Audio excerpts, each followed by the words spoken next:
Oi, gente, tudo bem? Como é que estamos hoje? Prontos para mais um inglês que cai na prova? Conforme prometido no nosso encontro passado, nesta aula eu vou falar das questões gramaticais, puramente gramaticais, da prova da CETRED, que tem uma certa quedinha aí por adjetivos e advérbios, acabou fazendo umas 3 ou 4 questões só desse assunto. Então eu quero começar falando sobre isso. Dá uma olhadinha aqui na nossa questão, olha só.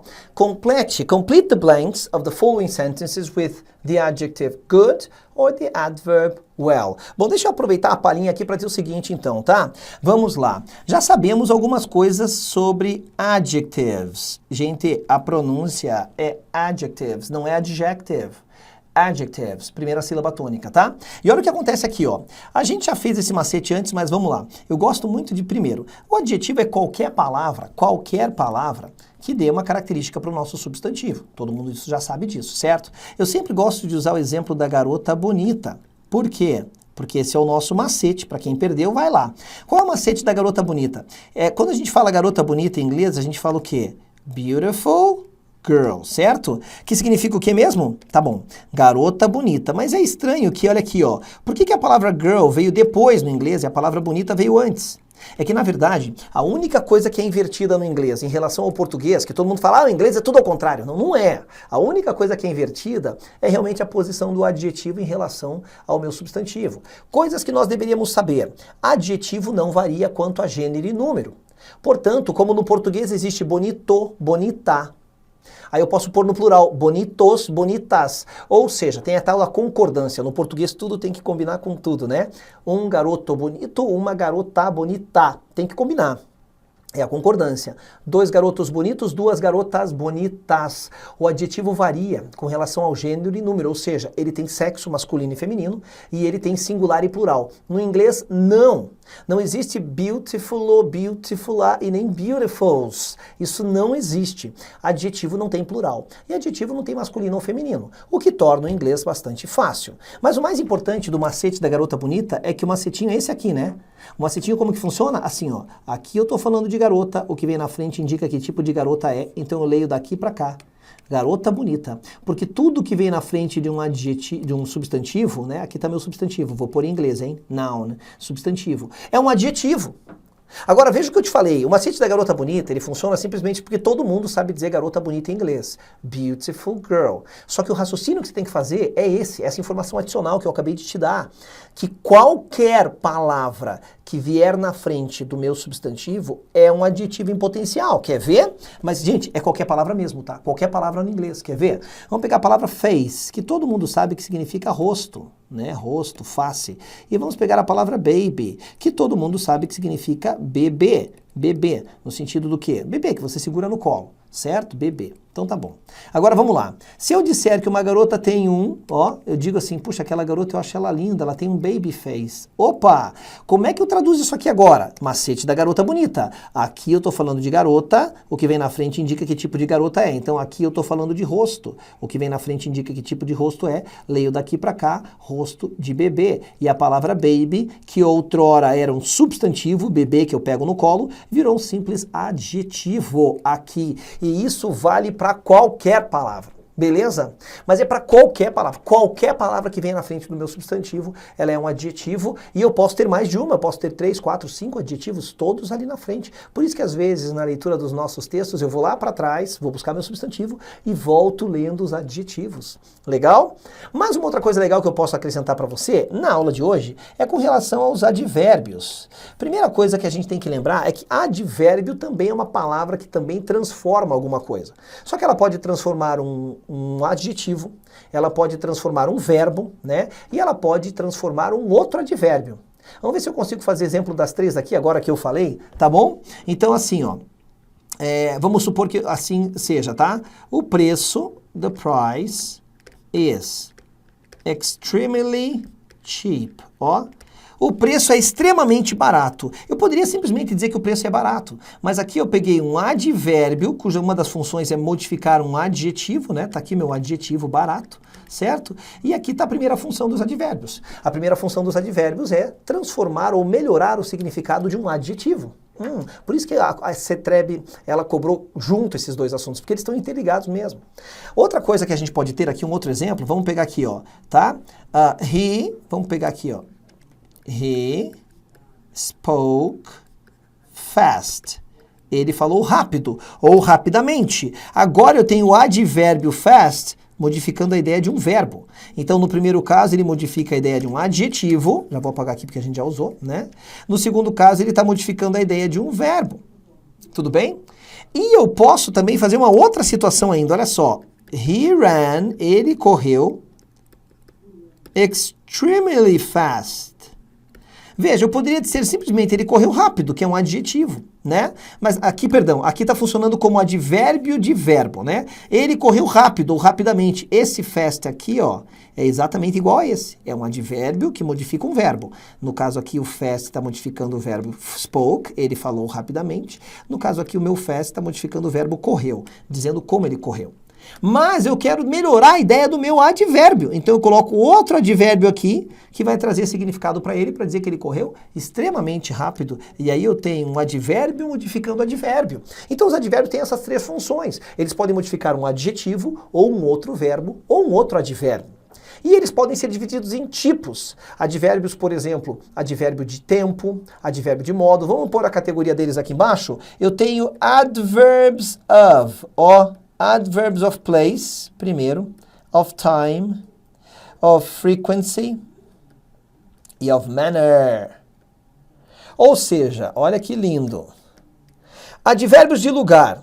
Todas as expressões que indicam lugar é um advérbio de lugar. Se você diz assim, eu fui ao banco, I went to the bank. To the bank é advérbio de lugar. Olha que fácil. Muito fácil, né?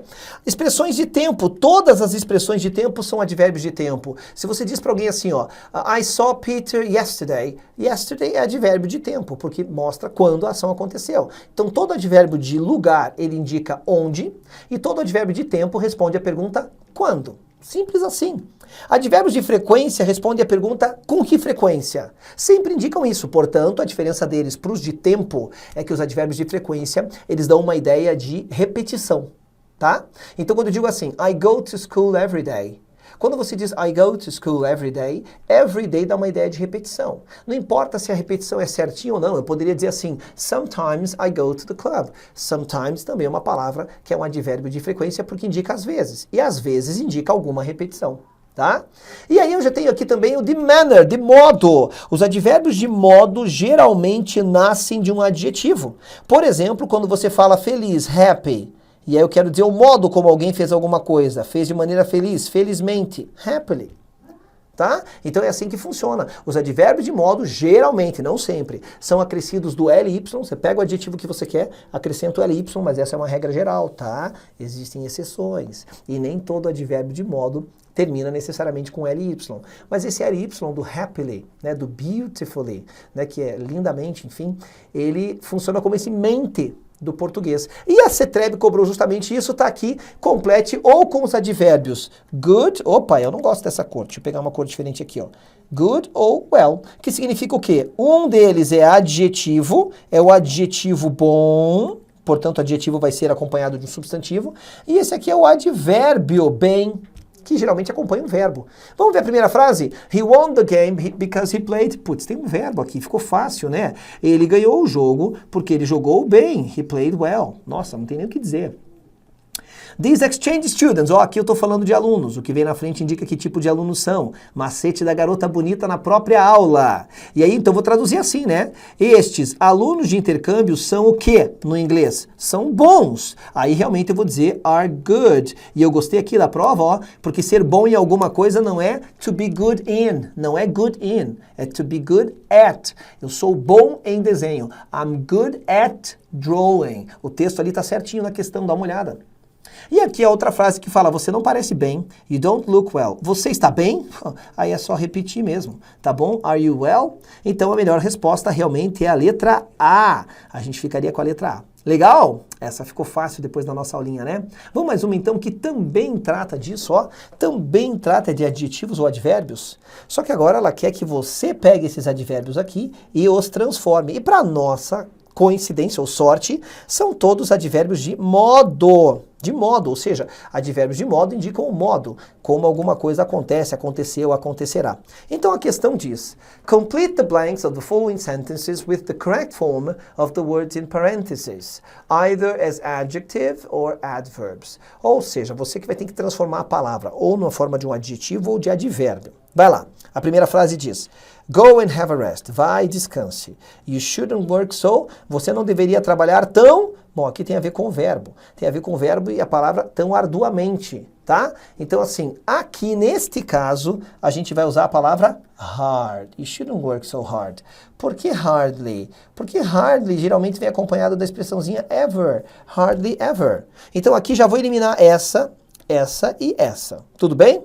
Agora, deixa eu te dizer outra coisa. A palavra fast é o adjetivo rápido. Tá, e como é que eu digo rapidamente? É fast também.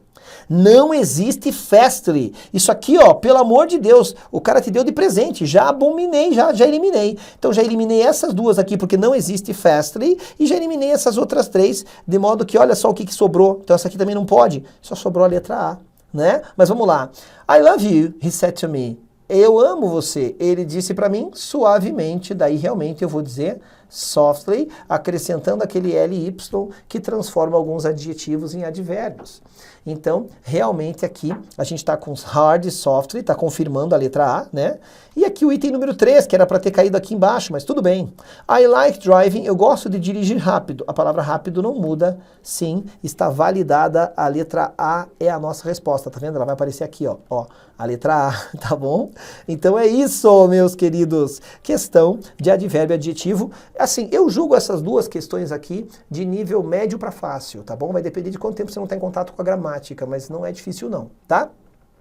Cinquentinha aqui complicou um pouquinho mais. Complete the following sentences with the appropriate adjective or adverb. De novo, você está vendo que a CETRED pegou mania disso nesse ano aqui, né?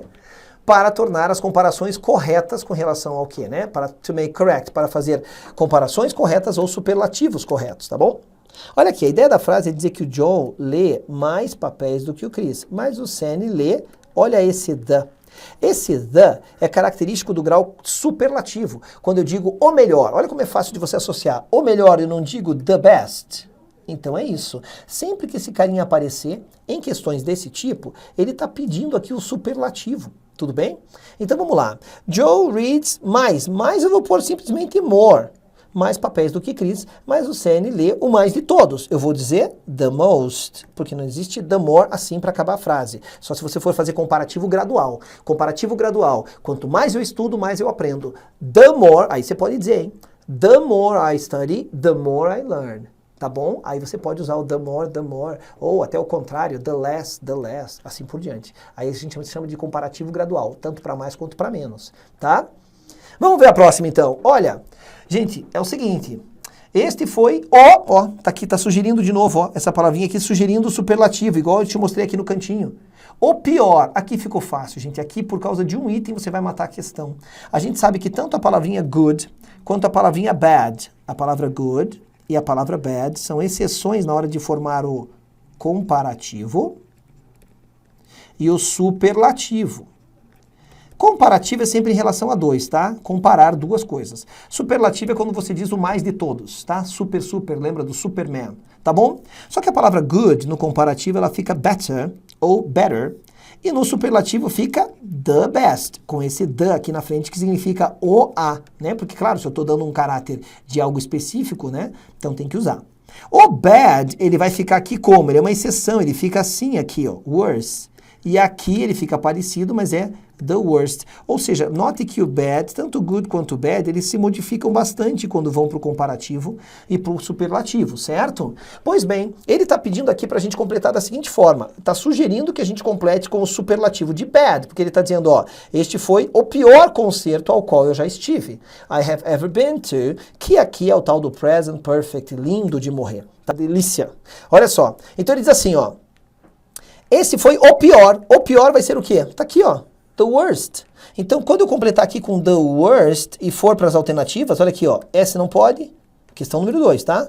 Esse não pode, não pode, não pode. Pronto, já fiquei com a letra C. Tá aqui, ó. Um item me salvou a questão inteira. Aliás, essa é uma das maneiras de você realmente ganhar tempo nos concursos, tá? Um item me salvou a pele. Olha que bacana. E por fim, I think diving, esse eu acho que mergulho é fascinante. Ó, ele usou a palavra than, que significa do que. E do que ele está pedindo um comparativo. Comparativo de palavra grande é feito igual ao português, mais qualquer coisa do que. Então vai ficar more fascinating mesmo, validando aqui a letra C como a correta mesmo, tá? Ó, more, most, então tá lá more, most, worst, tá aqui, opa, tô circulando errado. More, most, worst, e aqui vai ficar more fascinating, realmente é a correta. E aí, gente, olha só, aqui tem outras questões, mas o nosso tempo está estourado, eu quero dar um pulinho, depois você verifica por quê. Eu quero dar um pulinho nessa questão aqui, ó. Essa questão não era para ter aparecido a respostinha aqui dela, mas tudo bem. Mas por que eu quero comentar? Porque ele fala para você completar da maneira correta com os tempos verbais certos, tudo bem? Aqui é uma questão que ela cobra o tal do present perfect, que eu recomendo você dar uma olhadinha na minha aula lá, tudo bem? Mas é uma questão que ela foi mal formulada, vou te dizer por quê. Olha só, a Melanie, ele está falando aqui, estudar inglês há 4 anos. Na verdade, muitos professores, eles falam assim, ó, se aparecer for ou since na frase, é porque é para você completar com present perfect. Isso é mentira. Desculpa, mas isso é mentira. Até porque a palavra for e since tem outros significados. Ambas podem significar por quê. Ambas as palavras podem significar por quê. Veja, se eu digo assim, tá quente aqui, então vou abrir a porta porque está quente aqui. I'm going to open the door for it's hot in here. For it's hot, porque está quente. Que também dá para dizer, I'm going to open the door since it's hot in here. Já que, por quê? Eu vou abrir a porta since it's hot, já que está quente. Então cuidado com essa história de querer generalizar para o seu aluno, tá? Agora veja, quem foi que disse que eu não posso usar for no simple past? Eu posso dizer assim, ó, I studied English, tá? Vamos pôr um exemplo aqui do ladinho mesmo. For 2 years. E eu posso dizer o quê? I have studied English. Ó. For 2 years. E dentre as características que mais diferenciam esses dois tempos verbais, quais, tio Rê? Esse aqui, ó, o passado simples e o present perfect, tá? Quer que eu ponha o nome dos bois aqui? Eu ponho, ó, simple past e esse de baixo, present perfect, tudo bem? Olha o que acontece. Quando eu digo ali a primeira frase, I studied English for 2 years, usando o simple past, eu estou usando o for normalmente. Só que aquela frase significa que eu estudei por 2 anos e parei. O simple past caracteriza rompimento com o presente. É isso. Então veja, a diferença básica entre os dois está no nome. Simple past, passado, acabou, morreu. Não se chora pelo leite derramado, águas passadas não movem moinhos. Agora, o present perfect, por que será que ele tem present no nome? Porque ele vai ter alguma relação com o presente. E essa relação pode ser de continuidade, consequência ou resultado. Então quando eu digo I have studied English for 2 years, significa que eu ainda estudo. E é justamente aqui que a nossa questão pecou. Porque eu posso tanto usar o present perfect, como eu posso usar o present perfect continuous e dizer que eu tenho estudado. I have been studying English for 2 years. E veja, nessas duas frases, nessas duas aqui, ó, o significado é igual. É igual. Eu posso usar o present perfect ou o present perfect continuous. Bom, aqui que a questão foi mal sucedida. Então aqui a ideia é dizer que a Melanie tem estudado francês. Não, ela ensina, perdão, verbo teach. Ela tem ensinado francês há 4 anos, tá? Mas poderia ser, ela ensinou por 4 anos seguindo esse modelo aqui, tá? Mas tudo bem. Daí nos deu as opções. Gente, das opções, Melanie é ela é she, todas combinam com has. E ó, eu posso tanto usar o present perfect continuous, como o present perfect normal. Todas estão corretas do ponto de vista do primeiro item. Aqui embaixo, tomorrow está denotando futuro.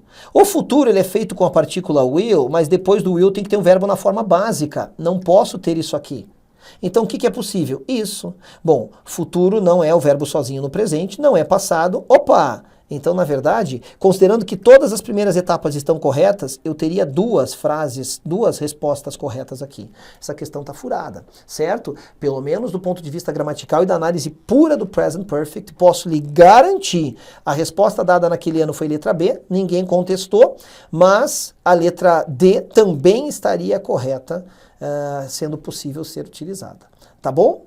É isso, meus queridos. Ficamos por aqui. Você quer saber um pouquinho mais sobre Present Perfect e Simple Past? Dá uma visitada na minha página, que além de tudo lá tem phrasal verbs para vocês, tem e-books, tem um monte de coisa legal lá. Faz um tempinho que eu não dou uma atualizada nela, porque eu tô correndo com a minha escola, mas o que tá lá é muito bom. Tá certo? Vejo vocês na nossa próxima edição e fico aguardando aí os seus pedidos para as próximas bancas. Vale a pena dar uma olhadinha nessa prova do CETRED. Joga lá no Google, CETRED, tá? Mais prova de inglês do CETRED. Primeiro ou segundo link que você já achar, você já vai poder baixar a prova toda com o gabarito, tudo bonitinho, tá? E aí você consegue resolver a prova na íntegra e praticar um pouquinho. Pintou dúvida? Já sabe, entre em contato comigo pelas redes sociais. I see you. Bye!